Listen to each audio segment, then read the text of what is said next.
দুর্বার একাদশের নুরুল হাসান সোহান এককভাবে দলের জয় নিশ্চিত করেছেন। ধূমকেতুর বিপক্ষে ৪৪ বলে ৭৬ রান করে এবং বিশেষ করে শরীফুল ইসলামের করা ১৯তম ওভারে ২৬ রান যোগ করে দলকে জয়ের দ্বার প্রান্তে পৌঁছে দেন সোহান। শেষ ৩ বল ও ২ উইকেট হাতে রেখে দুর্বার ম্যাচ জেতে।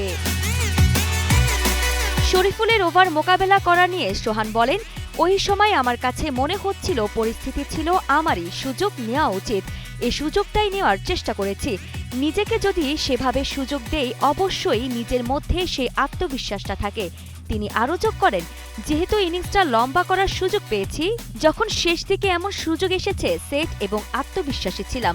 আমার প্যাটার্নটা আসলে বুঝতে হবে কি টাইপের পরিস্থিতি থাকে। যখন সময় পাচ্ছি নিজেকে সুযোগ দেওয়ার চেষ্টা করছি, তখন ইনিংসটা গোছানোর আরও সুযোগ থাকে।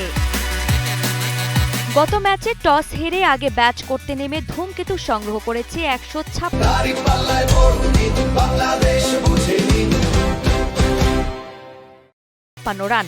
দলের পক্ষে সর্বোচ্চ ৩৭ বলে ৪৩ রান করেছেন অধিনায়ক লিটন দাস।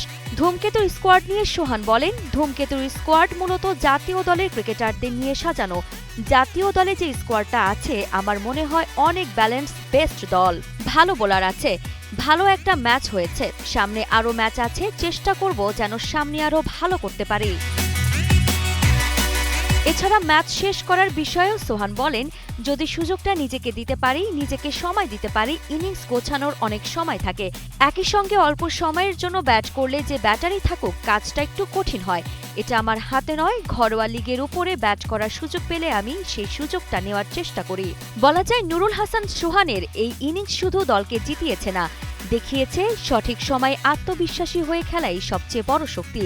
এভাবে একটি খেলোয়াড় পুরো ম্যাচের ভাগ্য বদলে দিতে পারে। সামনে আসা ম্যাচগুলোতে সোহান দুর্দান্ত খেলবে, এটাই প্রত্যাশা।